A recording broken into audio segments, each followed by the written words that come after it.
Hello student, welcome to my channel. আজকের ক্লাসে আমরা শিখব কিভাবে একটি এক্সক্লামেটরি সেন্টেন্সকে পরিবর্তন করে অ্যাডজেক্টিভ সেন্টেন্সে লিখতে পারি। তো আমাদের প্রথমেই জানতে হবে এক্সক্লামেটরি সেন্টেন্সটা কি।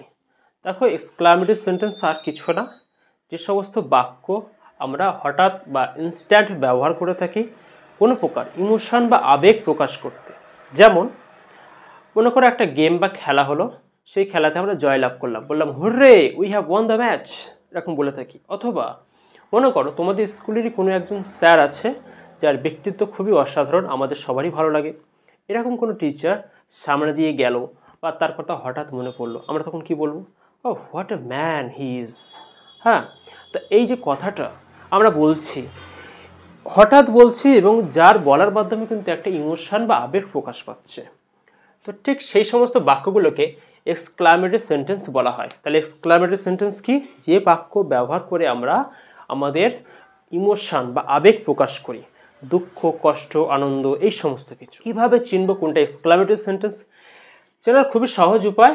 দেখবে বাক্যের শেষে বা মাঝখানে কোথাও না কোথাও এই যে ল্যাংচার বোদের মতন চিহ্ন আছে, এটা কি বলে? Exclamatory mark. এই চিহ্নটা থাকবে, দেখেই আমরা বুঝতে পেরে যাব সেন্টেন্সটা এক্সক্লামেটরি সেন্টেন্স। এবারে আমরা আজকে শিখব যেটা মানে এই এক্সক্লামেটরি সেন্টেন্সটা বিভিন্ন ধরনের হয়ে থাকে। তো আমি কতগুলো টাইপে ভাগ করেছি। আজকে টাইপ 1, যেটা সর্বত্র মানে পরীক্ষার সবচেয়ে বেশি এসে থাকে সেই ধরনের প্রশ্নগুলো নিয়ে। তো দেখো কি করতে হবে, খেয়াল রাখবে এই যে হোয়াট আছে এবং হাউ আছে, এরপরে যদি কোনো অ্যাডজেক্টিভ বা অ্যাডভার্ব থাকে তাহলেই তবেই কিন্তু এই নিয়মটাই কিন্তু প্রযোজ্য হবে। ওকে, তো খেয়াল রাখবে যদি হোয়াট এবং হাউ এর পরে যদি কোনো অ্যাডজেক্টিভ বা অ্যাডভার্ব থাকে তাহলেই কিন্তু এই নিয়মটা প্রযোজ্য। বাদ বাকি নিয়ম তো আলাদা আছে, আমি আরও ক্লাস তো নিয়ে আসবো, সেখানে বলে দেবো। এখন দেখো কি করতে হবে, বাক্যটা পড়ো। What a simple girl she is. দেখবে বাক্যের শেষেই সাধারণত কোনো সাবজেক্ট এবং ভার্বটা থাকছে, নাও থাকতে পারে, সেক্ষেত্রে আলাদা নিয়ম, আমি বলে দেবো সবই। তো দেখো হোয়াট আছে, তারপরে a simple girl, what ever একটা আর্টিকেল আছে, তারপরে কিন্তু সিম্পল। এই যে সিম্পলটা কিন্তু অ্যাডজেক্টিভ। কি করতে হবে? এই সাবজেক্ট এবং ভার্বটাকে সামনে আনো, কারণ অ্যাডজেক্টিভ সেন্টেন্সের সবচেয়ে বেসিক নিয়ম সাবজেক্ট এবং ভার্ব সামনে থাকবে এবং শেষে একটা ফুল স্টপ থাকবে। শেষে ফুল স্টপ থাকবে, এটা কিন্তু বাধ্যতামূলক। তো সাবজেক্ট শি ইজ, সে হলো, এটাকে সামনে লেখো এ, হোয়াটটাকে লিখে দেবে very. She is a very simple girl, সে হলো একটা খুবই সাধারণ মেয়ে। তো শি সাবজেক্ট সামনে আনলাম, ইজ, তারপর এ আর্টিকেলটা লিখলাম, লিখে তারপরেই কিন্তু ভেরিটা বসালাম। এই ভেরিটা বসাতে হবে, হোয়াট বা হাউ থাকলে সেটাকে তুলে দিয়ে ভেরি বসাতে হবে, কিন্তু সেটা বসবে এই যে অ্যাডজেক্টিভ বা অ্যাডভার্ব থাকবে তার কিন্তু আগে। তো এই যে অ্যাডজেক্টিভ আছে এর আগে বসালাম। পরেরটা দেখো, হাউ কোল্ড, কি ঠান্ডা, ইট ইজ, এটা। তো ইট ইজটাকে সামনে আনো, ইট ইজ, এখানে তো কোনো আর্টিকেল নেই, তো সরাসরি লিখে দেবো ভেরি কোল্ড, এটা খুবই ঠান্ডা। পরেরটা, how lively the flowers are, ফুলগুলো, সরি এটা লাভলি আছে, আচ্ছা lovely. How lovely the flowers are, ফুলগুলো কি সুন্দর। তো এটা সাবজেক্ট এবং ভার্ব। অনেক বইতে ভুল থাকে দেখেছি, এই যে আরটাকে না সাবজেক্টটা আগে লেখে, ওটা কিন্তু ভুল, সাবজেক্টটা পরে কিন্তু ভার্বটাকে লিখতে হবে। তো দ্য ফ্লাওয়ার্স আর, এখানে কোনো প্রকার তো আর্টিকেল নেই অ্যাডজেক্টিভের আগে, তো লিখে দাও সরাসরি ভেরি লাভলি, শেষে ফুল স্টপ। ওকে, পরেরটা, হাউ ওয়েল শি ড্যান্সেস। এতক্ষণ যা যা করেছে শুধুমাত্র কিন্তু অ্যাডজেক্টিভ ছিল, এবারে কিন্তু একটা অ্যাডভার্বও চলে এসছে। হাউ ওয়েল শি ড্যান্সেস, সে কি ভালো নাচে। তো সাবজেক্ট এবং ভার্বটাকে সামনে আনো, শি ড্যান্সেস ভেরি ওয়েল, কারণ এখানে তো কোনো প্রকার কোনো আর্টিকেল নেই, সরাসরি লিখে দাও পরেরটা। তো পার্থক্যটা বুঝতে পারছো তো? হোয়াট আছে কিন্তু যখন কোনো আর্টিকেল থাকছে, আর্টিকেল সহ নাউন এবং তার মাঝে অ্যাডজেক্টিভ, কিন্তু হাউ আছে খেয়াল কর শুধুমাত্র অ্যাডজেক্টিভ আছে বা অ্যাডভার্ব আছে। তো হোয়াট তখনই থাকবে তারপরে যদি একটা নাউন থাকে।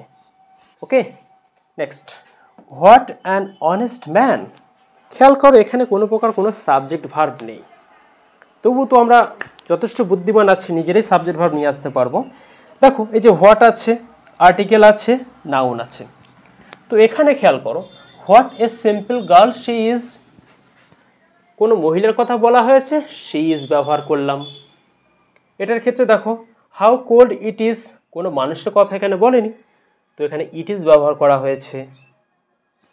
তাহলে এখানে কি ব্যবহার করতে পারি আমরা, একজন ম্যান, হি ইজ, ঠিক আছে ওটাই, হি ইজ। তুমি ওয়াজ দিতে পারো, কোনো সমস্যা নেই। সে যদি জীবিত থাকে তাহলে ইজ, সে যদি মারা যায় তাহলে ওয়াজ। তাহলে হি ইজ বা ওয়াজ, অ্যান্ডটাকে বসাও, বসিয়ে এই যে অ্যাডজেক্টিভ আছে তার আগেই বসিয়ে দাও এই যে হোয়াটটা। কীভাবে বসাবো, সরাসরি না, very very honest man, full stop. তারপরে লাস্টেরটা, হোয়াট এ নাইস স্টোরি, কি ভালো একটা গল্প।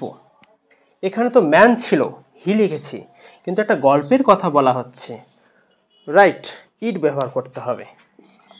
ইট ইজ দিতে পারো, ওয়াজ দিতে পারো, দিয়ে হোয়াটটাকে লিখবে, কিন্তু আর্টিকেল আছে যেহেতু আগে লিখে দাও আর্টিকেল দিয়ে, ভেরি নাইস স্টোরি। আচ্ছা, এতক্ষণ যেগুলো দেখলাম আমরা সেটা এক্সক্লামেটরি সেন্টেন্স থেকে অ্যাডজেক্টিভ সেন্টেন্সে ট্রান্সফর্ম করা, কিন্তু এর উল্টোটাও তো আমাদের জেনে রাখতে হবে, কারণ পরীক্ষা তো শুধুমাত্র এইভাবে আসবে না, উল্টোটাও দিতে পারে, সেটা আমরা উল্টোটাও জানবো। দেখো কি আছে, the night is very charming. একটুখানি মনোযোগ সহকারে দেখার চেষ্টা করো, ভেরি আছে, চার্মিং আছে, এখানে কোনো আর্টিকেল আছে নেই, আর্টিকেল না থাকলে রাইট হোয়াও মানে হাউ, হাউ ভেরিটাকে করে দিলাম হাউ, তারপর charming, how charming the night, subject ভার্বটাকে শেষে আনতে হবে ইজ, কিন্তু ল্যাংচার বোধেটা দিতে ভুলবে না খাওয়ার শেষে। চলো, she is a very beautiful girl, beautiful girl, article a আছে, হোয়াট, হ্যাঁ হোয়াট, এটাকে করে দিলাম what a beautiful, beautiful girl she is, she is, ল্যাংচা আর বোদে খাওয়ার শেষে। চলো, শি ইজ ভেরি বিউটিফুল, এখানে দেখো এ ভেরি বিউটিফুল গার্ল ছিল, এখানে শুধুমাত্র ভেরি বিউটিফুল। খুবই সহজ নিয়ম, আমরা সবাই জানি, হাউ, ভেরিটাকে করে দিলাম how beautiful, how beautiful she is, সে কি সুন্দর, প্রশংসায় পঞ্চমুখ। It was a very nice story,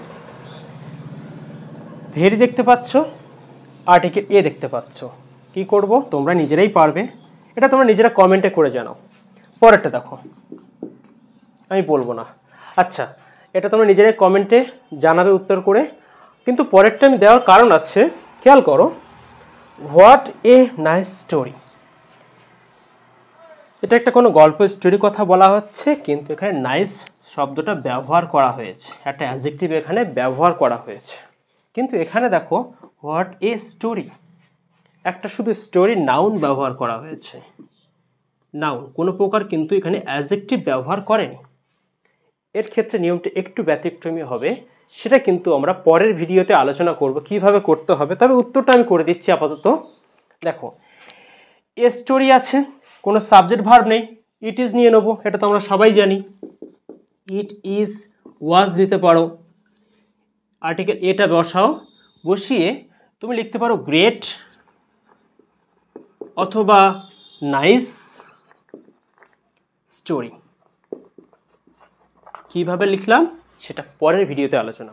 তো আজকের ক্লাসটা এই পর্যন্তই, দেখা হচ্ছে পরের ভিডিওতে।